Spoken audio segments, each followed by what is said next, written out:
बरेली बवाल के बाद नगर निगम की बड़ी कार्रवाई हुई है। मौलाना तौकीर रजा के करीबी डॉक्टर नफीस की दुकान पर कार्रवाई करते हुए 37 दुकानों पर सीलिंग की कार्रवाई हो चुकी है।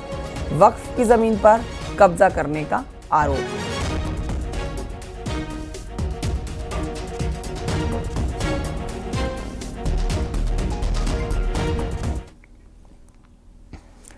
उधर बरेली में 26 सितंबर को जुमे की नमाज के बाद हुए बवाल के आरोपियों पर बरेली पुलिस की ताबड़तोड़ कार्रवाई हुई है और ये कार्रवाई अब भी जारी है। इसके तहत बरेली पुलिस ने IMC प्रमुख मौलाना तौकीर रजा के लेफ्ट हैंड कहे जाने वाले मोहम्मद नदीम के साथ 29 दंगाइयों को गिरफ्तार किया है।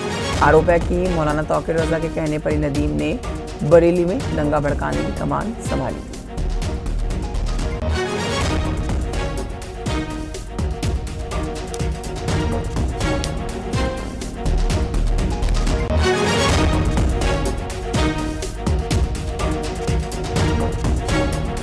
कुल 28 अभियुक्त गिरफ्तार किए गए हैं, जिसमें थाना क्षेत्र कोतवाली की पुलिस टीम के द्वारा 13 अभियुक्तों को गिरफ्तार किया गया है। थाना बरादरी की टीम के द्वारा 15 अभियुक्तों को गिरफ्तार किया गया है।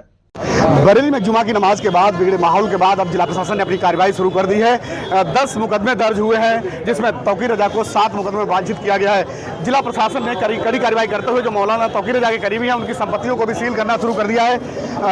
हमारे साथ वो तमाम इस वक्त मौके पर तमाम अधिकारी हैं, हम समझने की कोशिश कर लेते हैं। नगर निगम के अधिकारी संपत्ति को सील कर रहे हैं। सर, कितनी संपत्तियों को सील कर रहे हैं? सर लाइव है सर।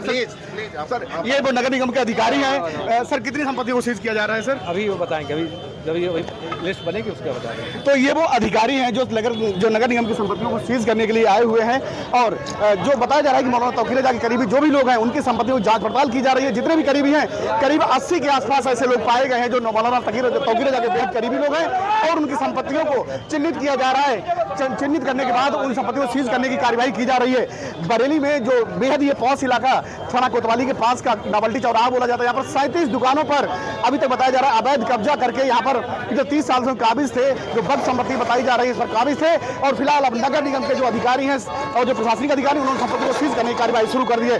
फिलहाल जिला प्रशासन ने ऐसे करीब मौलाना तौकीर रजा के 80 लोगों को चिन्हित किया है जो मौलाना तौकीर रजा के बेहद करीबी हैं और उनकी संपत्ति को चिन्हित किया जाएगा और इसी तरीके से उनको भी सीज किया जाएगा। बरेली।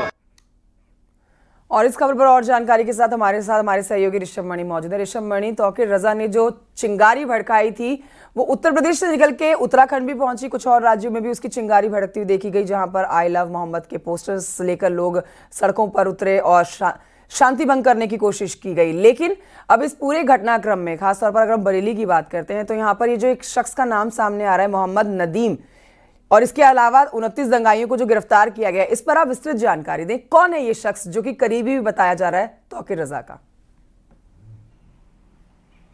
देखिए, नदीम, नफीस और लियाकत, ये 3 पदाधिकारी हैं IMC के जो राष्ट्रीय महासचिव स्तर के हैं। और गुरुवार को जो एक पत्र जारी हुआ था IMC की ओर से कि शुक्रवार यानी जुमे के दिन होने वाले प्रदर्शन को निरस्त कर दिया गया है, उसमें नदीम, नफीस और लियाकत के ही दस्तखत थे। नदीम को राइट हैंड कहा जाता है मौलाना तौकीर रजा का, और मौलाना तौकीर रजा को फादर ऑफ IMC कहा जाता है। डॉक्टर नफीस, ये भी महासचिव हैं, इनको अंकल ऑफ IMC कहा जाता है। तो नदीम, नफीस और लियाकत। नदीम गिरफ्तार हो चुके हैं, डॉक्टर नफीस पुलिस की हिरासत में हैं, उनके भी ऊपर आज पुलिस सख्त कार्रवाई कर सकती है। सबूत जैसे ही मिलेंगे डॉक्टर नफीस को भी आज जेल भेजने की तैयारी की जा रही है। पुलिस की जांच में इस बात का भी खुलासा हुआ है कि गुरुवार देर शाम जो पत्र वायरल हुआ था उसमें लियाकत के दस्तखत भी नदीम ने ही बनाए थे। अब लियाकत से भी पुलिस पूछताछ करेगी और अगर लियाकत इस पर आपत्ति जताते हैं कि मेरे दस्तखत नदीम ने क्यों बनाए, तो नदीम के ऊपर एक धारा और बढ़ सकती है। तो वहीं डॉक्टर नफीस, जिनके बारे में बताया जाता है कि वक्फ की कई संपत्तियों पर वो बरसों से कब्जा किए हुए थे, उनका एक ऑफिस, उनकी 74 दुकानें सील कर दी गई हैं। शुक्रवार से लेकर अब तक कुल 62 उपद्रवियों को जेल भेजा जा चुका है।